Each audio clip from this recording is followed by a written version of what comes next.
First time हा बर्फाचा अनुभव आणि मी अशा प्रवासाने गाडीमध्येच घेतोय बघा. यायला मी विसरलो काल मार्केट मधून आणि सँडल मध्ये बघा पहिला माणूस असा मी वर्ष असं बर्फाला मी करते. हो भट्टी सारखं मला पण नाही माहिती. सू केली अरे बापरे सू केली. चल चल चल चल चल. हे काय मागवलंय. चलो मिळते अगले साल मिळते. हर हर महादेव. आणि ते मोबाईल पण दिल्लीला जो माझ्यासोबत स्कॅम झालेला बघा ही जी तिकीट आहे. माझ्या आयुष्यातला फर्स्ट टाइम बर्फ. तर मित्रांनो फायनली बर्फामध्ये आलोय. माझ्या आयुष्यामधला फर्स्ट टाइम हा बर्फाचा अनुभव आणि मी अशा प्रवासाने गाडीमध्येच घेतोय बघा. हो आता थंडी नाही लागत आहे कारण बर्फ. हो मजा येते खूप. हो एकदम. शूज घ्यायला मी विसरलो काल मार्केट मधून आणि सँडल मध्ये बघा पहिला माणूस असा मी असे बर्फामध्ये सँडल घातली आहे बापरे. आणि आता एवढं बॅग घेऊन जे मला आता 2 किलोमीटर जाऊन चालत जायचं बघा. गाडीची हालत बघा कशी होते इकडे. त्यांची पण मेहनत एवढ्या थंडीमध्ये एवढं बॅगा आणणं. एवढे स्लीप होतात आहे बर्फावरून कारण काल आम्ही मार्केटला गेलो आम्हाला शूज नाही भेटले तिकडे कारण खूप घाई झाली तिकडे आमची. तेवढं किती अजून लांब चालत आहे काय माहिती. अब चलो मी सँडल घातली आहे. मी बुटं घेणार होतो पण माझा मित्रच बोलला तिकडे तुला स्वस्त बर्फातली बुटं भेटतील. पण काल आम्ही कसोल मार्केटला गेलो पण आम्हाला भेटलंच नाही. ते सँडलमध्ये आता पूर्ण पाणी गेलं आहे बर्फाचं. माझी पायाची इतकी वाट लागली आहे काय बोलू तुम्हाला. मी सण करते मलाच माहिती. पायाची पूर्ण वाट लागते. हे बघा ना पूर्ण पाणी जावा आतमध्ये बर्फाचं. बर्फ बघा.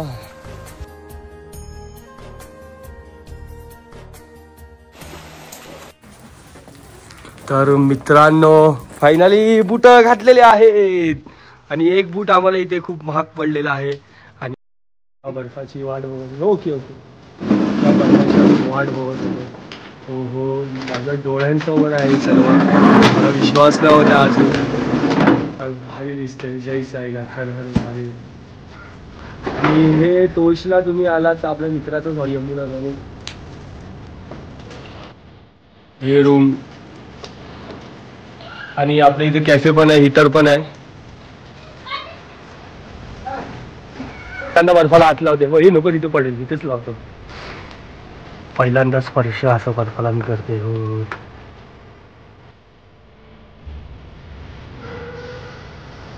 भारी वाटतंय मित्रांनो इकडे. हो खरंच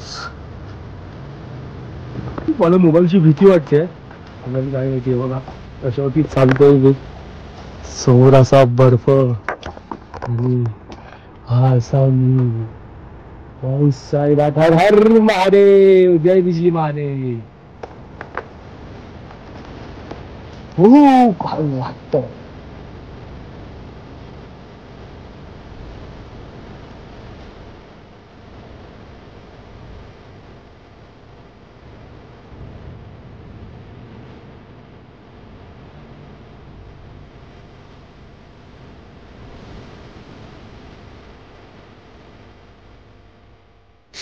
आमचा कॅफेच्या बाहेरचा व्ह्यू. किचन लेमन सोडा हो रहा है. खूप चांगले आहेत. बर्फ जरा वितळला कारण आज ऊन आलाय.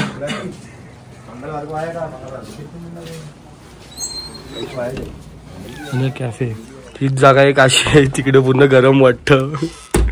कारण इथे बघा एक भट्टी सारखं मला पण नाही माहिती एवढं. मी भट्टी बोलते याला. काय बोलतात याला. तंदूर म्हणतात याला. ह्याच्या आतमध्ये लोक असे खोलतात. हे काहीतरी खोलतात असं आपल्याला माहिती नाही कसं खोलतात. ह्याच्या आतमध्ये हे टाकतात लाकडं चिमटा लाकडं हे करतात आणि चारी साईडून पूर्ण गरम असतं. हे आत्ता पण गरमच आहे. आता ते पेटवलं नाही तरी पण ते अजून गरम आहे.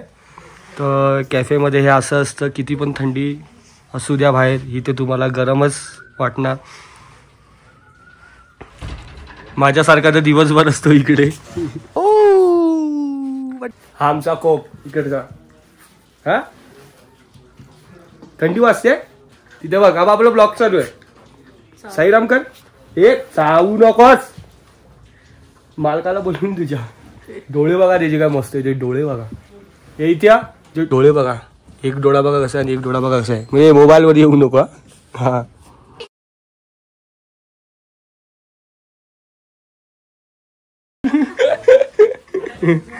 सू केली आला आला आला.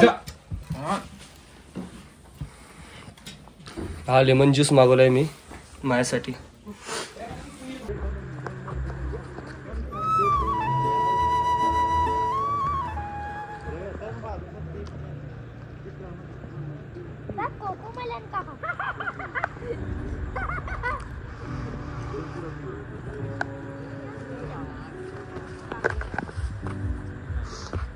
या मुलांनी बनवलंय हे.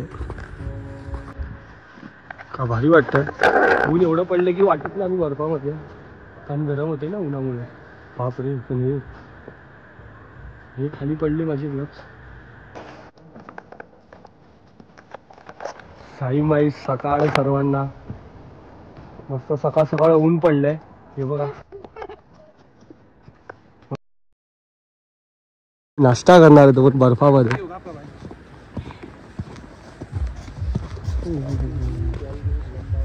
हे काय मागवलंय मित्रांनो. हे आपलं यमुना कॅफे जी इंस्टा आय डी पण आहे. ह्या मेनूवरती नाही बाकीच्या दुसऱ्या मेनूवरती दाखवतो तुम्हाला. ही आय डी आहे. तुम्ही यांना मेसेज करून तुमची बुकिंग करू शकता. नंबर पण असेल त्यांचा कॉन्टॅक्ट नंबर. आणि हा माझा आजचा शेवटचा व्ह्यू. कारण मी निघतो आता असलसाठी. शेवटचा. हर हर महादेव. चलो मिलते अगले साल मिलते. हर हर महादेव. भूम शंकर. तिकडचे आमच्या हॉटेलचे मित्र होते खूप चांगले आहेत. चला आपली टॅक्सी येते आता 5 वाजता. वाजलेत आता 4:15. खाली उतरेपर्यंत टॅक्सी वरपर्यंत येत नाही. 2 किलोमीटर चालत जावं लागतं. 2 ना 1-1.5 किलोमीटर. बर्फाचं अरे निघायचं आहे. हा शेवटचा माझा व्ह्यू. काय नाही पुढच्या वर्षी येऊ परत. पण खरंच बर्फामध्ये जास्त टाइम नाही राहू शकत आपण. मुंबईमध्ये तर नाही राहू शकत. जास्तीत जास्त 1-1.5 दिवस.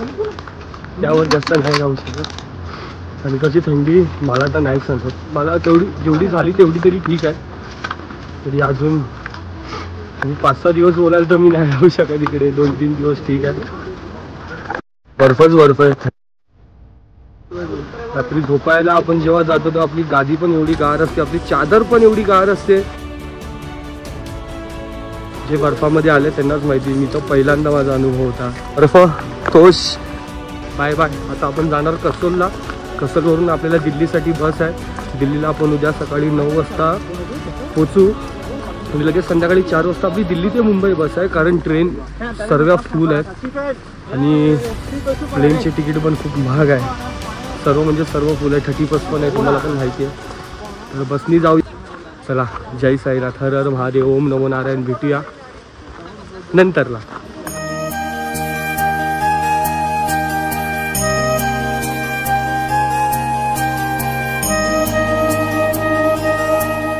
आम्ही फायनली बसमध्ये बसलेलो आहे. मी इंगळे येतोय मागून. नाही इंगळे 10च्या बसने येणार आहे. कारण त्याची बुकिंग जरा लेट झाली.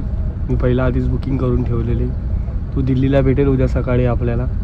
तर इथून आता मी एकटा निघतोय दिल्लीसाठी. माझी बुकिंग झालेली म्हणून. कारण मी तोषला होतो. तोषवरून इथे येण्यासाठी पण आपलं खूप म्हणजे खूप ट्रॅफिक होती. म्हणून मी आधीच बुकिंग केलेली. ठीक आहे इंगळे मागून येईल. दुपारी आम्ही 9 वाजता पोचू. आता 8 वाजताचं बस. आता 8:30 वाजता बस निघेल. 8 वाजून गेले. बरोबर 12 तासांनी आम्हाला ती दिल्लीला पोचवेल.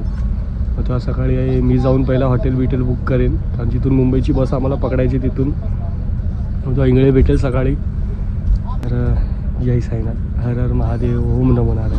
तर मित्रांनो छोले भटुरे खातो. कारण दिल्लीला हेच फेमस आहे.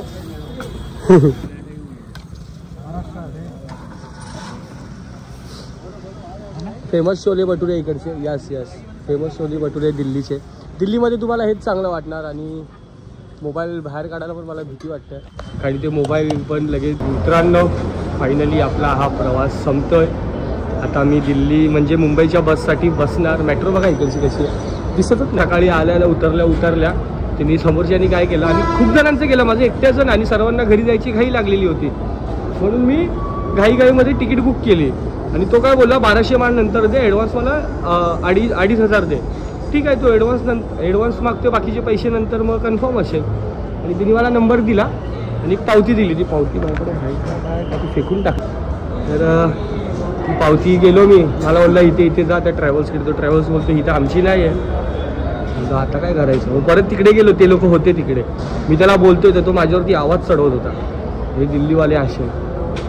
दिल्लीला जो माझ्यासोबत स्कॅम झालेला, बघा ही जी तिकीट आहे तिने आम्हाला एडा बनवला होता 2400 रुपयाचा. आणि वरून 150 रुपये आमच्याकडून GST घेतले त्यांनी, ते वेगळे जीपे मारले. बघा 1200 2 जणांचे. काय तरी तिकीट बनवले त्यालाच माहिती, ना ह्याच्यावरती नंबर ना काय. तर तुम्ही पण कधी दिल्लीला जाल तिकडे पावती घेऊन उभे असतात दिल्लीच्या बसच्या बाहेरच, तर तुम्ही पण असे फसू नका. कधी दिल्लीला जाल तर तुम्ही ऑनलाईन नाही तर डायरेक्ट जो ट्रॅव्हल्स असतो आपला जो नेहमीचा त्याच्याकडूनच बुक करा. नाही तर असे फ्रॉड तुम्हाला दिल्लीमध्ये खूप भेटणार. बस जायचं आहे ना तेवढंच सांगायचं होतं. बस आली आहे आणि सूरज अजून 20 मिनिटं मागे आहे. त्याची बस जरा लेट झाली, तिने आमच्यासोबत बुकिंग करायला पाहिजे होती काल कसोलपासून. त्याला थोडा लेट झाला. तो बघून मी जरा बसवाल्याला जरा मस्का मारतोय, थांबवतोय त्याला. मी पण मुद्दामी जरा थांबतोय, आला पोचला पाहिजे. म्हणजे कसं मुंबईमधले एकत्र निघू दिल्लीमधून, टेन्शन नाही.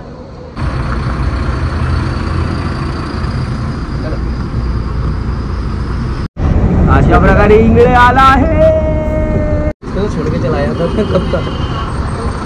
आजा भाई आया, जल्दी आया. ओ हर हर महादेव. कसारा घाटाच्या पायथ्याशी आहे. कसारा घाटाच्या पायथ्याशी पोचलो. असं वाटलं शिर्डीची आठवण आली. शिर्डीपासून आम्ही 70 किलोमीटर लांब होतो, पण नाही जाऊ शकतो. 13 फेब्रुवारीला जाऊ आपण. खूप म्हणजे खूप मजा आली, खूप मजा आली. अजून मालाडला पोचायचं बाकी आहे. मालाडला पोचल्यावरती ब्लॉग एंड करू आपण. साईराम जेवूया. अजून आलं नाही. आलेलं आहे जेवण आपलं. खूप टायमानंतर, खूप दिवसानंतर चेहऱ्यावरती घाम सुटलाय जेवताना. तर आता आम्ही थांबलोय कसारा घाटात. लवकरच काही तासांमध्ये आम्ही आमच्या घरी असू.